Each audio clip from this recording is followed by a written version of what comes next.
After the fire, the flood. Storm Daniel's biblical rains turned the river that divides the city of Volos in central Greece into an angry torrent. Greek officials say the rains that began on Monday were the heaviest ever recorded.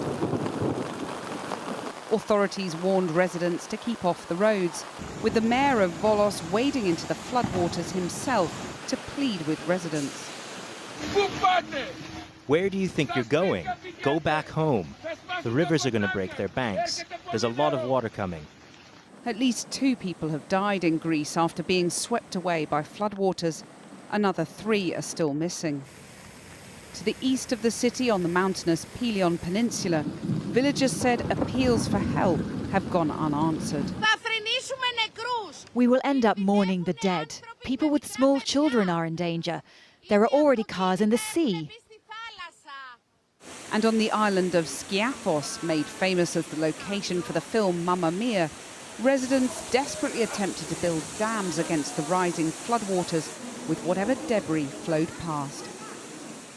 All this in a country that has just endured the longest ever heat wave.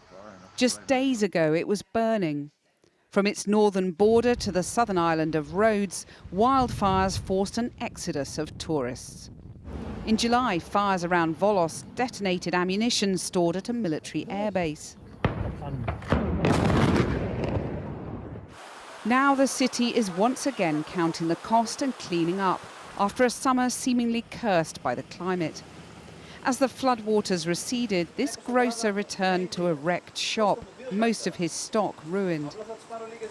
We make the sign of the cross and we wait. What can I tell you? In neighbouring Bulgaria, 2 have died in floods and another 2 in northwest Turkey. And in recent weeks, several South American countries have broken their winter temperature records, with the thermometer topping 40 degrees Celsius. In Brazil, flooding caused by a cyclone on Monday killed at least 27, most in the southern city of Mussum, which was completely inundated. It has been the world's hottest 3-month period recorded, with experts blaming climate change for records being broken once again. The UN says climate breakdown has begun. Well, I'm joined now by the environmental economist, Dr. Matthew Agarwala from Cambridge University, who's focused on climate, sustainability and well-being. We've had the hottest summer on record. We've had catastrophes, haven't we, all around the world. And what's a tipping point supposed to look like? Well, I think by the time we've really hit the worst of the tipping points, it will be too late. There is still time, we hope, to avoid the worst of the tipping points. I think that what we are seeing today, as dire and distressing as it is actually just the appetizer course. If we don't reverse the trend, reduce the net exchange of greenhouse gases into the atmosphere, and reduce and reverse the trend in the loss of biodiversity, then this is all going to become much, much worse. So the UN Secretary General has said today that leaders must now turn up the heat for climate solutions. But I bet all of those leaders, especially the key leaders of the world's most advanced economies, would say they already are, wouldn't they? I think that's absolutely right. Many of the leaders would say that they are doing everything that they can. The fact is, these graphic images that we've just seen are demonstrating that it's not quite enough.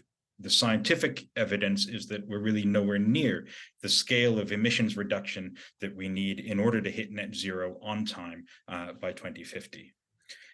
And yet we have this, we have this green arms race, don't we, between the EU and the US, and China wants to make sure it gobbles up a lot of those markets as well. Is that a sign that there's a beginnings of the sort of response that you think is required?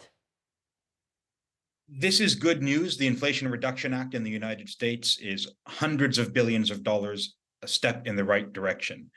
Europe is building its response, and it looks like it's going to be fairly sizable, but fully has not given us all of the details yet. The sad fact of the matter is that the United Kingdom is left adrift in this arms race towards net zero.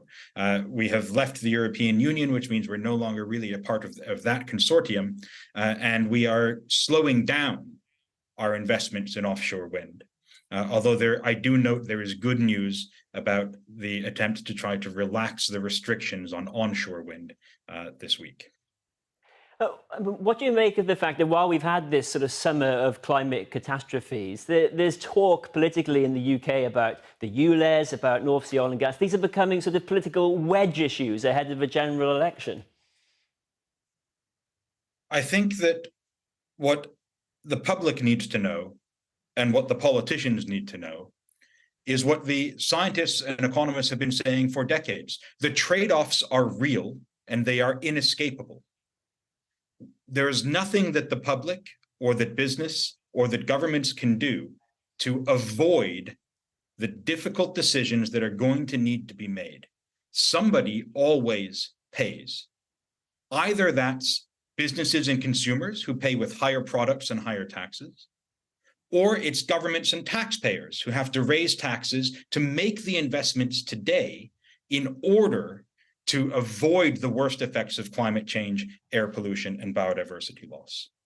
Alternatively, it's the victims of these sorts of catastrophes, including children in the United Kingdom who are suffering under air pollution that cripples them in school and has even been referenced on death certificates as reported on this program. Sure.